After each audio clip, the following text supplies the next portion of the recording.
Welcome, everyone, and thanks for joining us for this week's Cutting Through the Noise.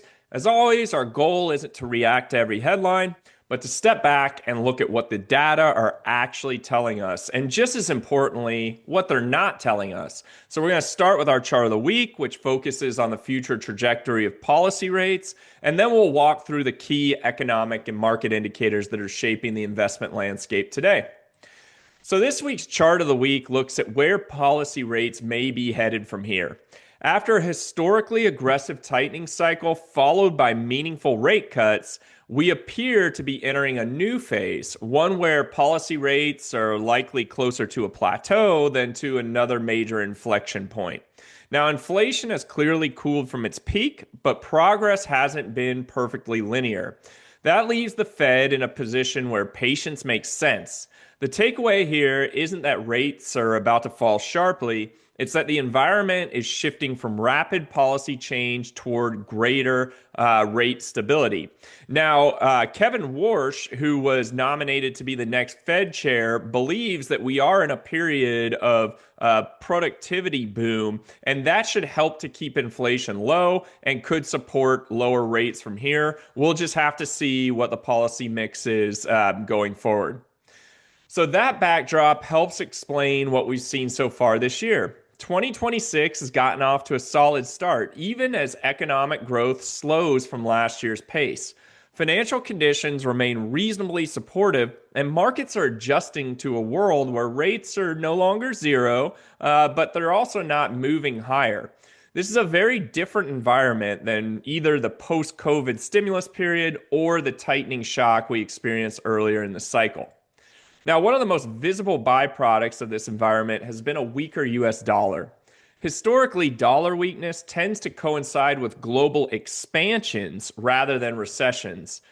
As growth broadens outside of the US, capital flows normalize and the dollar loses some of its safe haven premium. That historical pattern lines up well with what we're seeing today. Now, importantly, a weaker dollar doesn't automatically translate into stronger US growth. Trade effects are typically modest. However, dollar weakness does tend to support international markets, and we've seen that show up in relative performance. Leadership is broadened beyond just large cap US stocks, which is generally a healthy development at this stage of the cycle. Now, it's also important to separate cyclical dollar weakness from structural concerns. There's no meaningful evidence today that another currency is threatening the dollar's role as the dominant global reserve and transaction currency. Currency cycles come and go. Structural change happens much more slowly. Now, that structural strength is visible in capital flows. Foreign investors continue to demand US dollar denominated assets. US equity and credit markets remain deep, liquid, and trusted. This is why we're cautious about alarmist narratives suggesting capital flight or a loss of confidence in US markets. Now, at the same time, dollar weakness isn't irrelevant. A sustained decline can feed into inflation through higher import prices and commodities. That's part of the reason the Fed remains somewhat cautious. Inflation risks have diminished, but they haven't disappeared. This dynamic helps explain why policymakers are comfortable holding rates steady rather than moving quickly in either direction. Now, those inflation dynamics continue to weigh on consumers. Confidence has softened, reflecting affordability challenges tied to prices, interest rates, and housing costs. At the same time, we continue to see a disconnect between how consumers feel and how they behave. Employment remains solid, and spending is held up better than sentiment surveys alone would suggest. Now, turning to earnings, the pattern has been one of normalization rather than deterioration. The percentage of companies beating expectations has eased from unusually high levels, but it remains healthy by historical standards.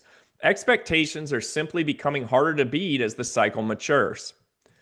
Recent inflation data reinforced the Fed's decision to pause. Producer prices have been firmer than expected, reminding us that inflation pressures still exist in the supply chain, even as consumer inflation has improved. Because producer prices tend to lead consumer prices with a lag, policymakers are inclined to wait for clearer confirmation before further easing. Now, this slide here highlights a quieter but important structural dynamic. As the U.S. current account deficit narrows, it also mechanically narrows the financial account. So, in plain English, that means that there's less need for foreign capital to flow into U.S. assets at the margin.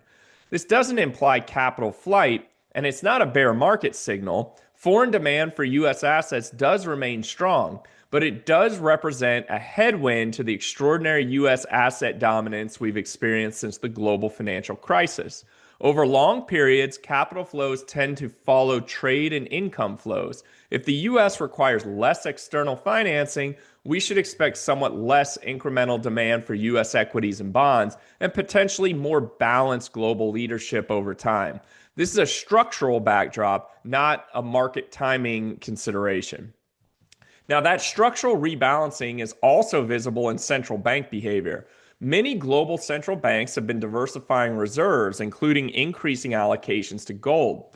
This is a multi-year trend and reflects diversification rather than a rejection of the dollar. We've also seen strong retail and ETF flows into precious metals. In our view, this move is being driven more by global capital flows than by near-term inflation fears or equity market stress. And a quick reminder here, gold and stocks play very different roles. Over long periods, gold has delivered lower returns despite the very strong run over the last couple years, with higher volatility than equities. Its role is diversification, not growth.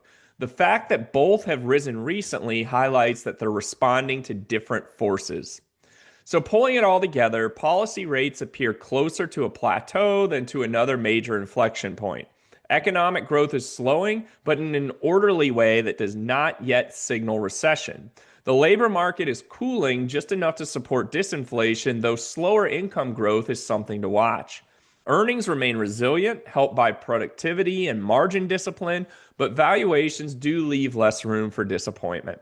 Market leadership is broadening, which is constructive, but investor positioning is already elevated. In this environment, diversification and selectivity matter more than aggressive macro bets. This cycle isn't over, but the margin for error is narrowing. As always, I want to thank everyone for joining us today and wish you a great week ahead.